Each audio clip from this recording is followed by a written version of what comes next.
আজকে অনেকদিন পর বাটনের মধ্যে বাটন মোচা ভাত খেতে ইচ্ছা করছে, তো বাটনের মধ্যে ভর্তা করব সকালবেলা। কিন্তু সকালবেলা থেকে আলুগুলো যে ভাতের মধ্যে দিয়ে রেখেছি আমার একদমই মনে ছিল না। তো এখন আমার মেয়ে স্কুল থেকে আসার পর যখন ভাত খাবে, তো আমার হঠাৎ করে মনে হলো কি রে ভাই, আমি তো এখনো আলু ভর্তাই করি নাই। তো এদিকে আমার ছেলেকে একটু তাড়াহুড়া করে খাইয়ে দিলাম, ওর নাকি অনেক বেশি ক্ষুধা লেগেছে। ও খেয়ে নেওয়ার পরে আমি ভাবলাম যে ভর্তাটা করি। সাধারণত আসলে আমরা এই মোটা আলুগুলার ভর্তা খাই না, মাংসের মধ্যে বা মাছের মধ্যে ঝোল করে খাওয়া হয় বেশি। তো আজকে যেহেতু আলু ছিল না, তো এই আলুটা দিয়ে আমি ভর্তাটা বানালাম। সত্যি এত বেশি মজা লেগেছিল কি বলবো, অনেক বেশি মজা হয়েছে।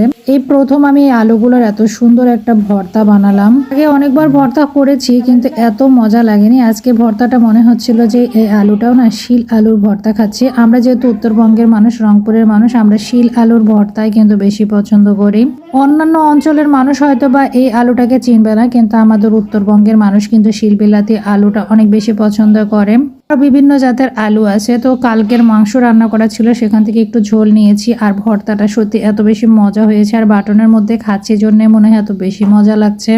অনেকে আবার বলবেন যে বাটনের মধ্যে খাচ্ছেন, বাটনের মধ্যে আবার কে খায়? আসলে বাটনের মধ্যে অনেকেই খায়। যারা বাটন মোচা ভর্তা বা পাটা মোচা ভাত মানে ভর্তা করার পর যখন মোচা ভাতটা খায়, তারা অবশ্যই এর মজাটা বুঝবে। আর আবার অনেকে না গ্রামের ভাষায় একজন বলে যে প্রেগনেন্ট অবস্থায় যদি বাটন মোচা বা পাটা মোচা ভাত খায় তাহলে নাকি বাচ্চা কালো হয়।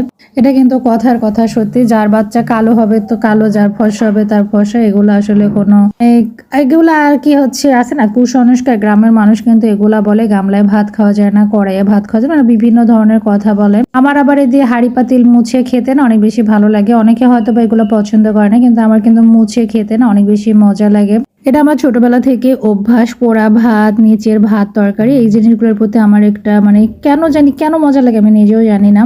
আজকের ভাতটা দেখেন আমি এখন খাচ্ছি, এত বেশি মজা লাগছিল, একদম চেটে পুটে খেয়ে নিচ্ছি। আপনারা আবার কিছু মনে করবেন না। আর যারা যারা খান তারা তো ভাববেন যে কতটা মজা হয়েছে, একবার ভাবেন। আমি অবশ্য খাওয়া দাওয়া শেষ করে একটু বাইরে যাব, কারণ কিছু কাজ আছে। ওর বাবাকে একটা ফোন পাঠিয়ে দিতে হবে, এজন্য বসে আছে। আজকে গোসল এখন পর্যন্ত করা হয়নি। ভাবছি যে ভয়েস ওভার দিয়ে ভিডিও পোস্ট করে গোসল করে নিয়ে তারপরে আমি বাইরে যাব বাচ্চাদেরকে নিয়ে।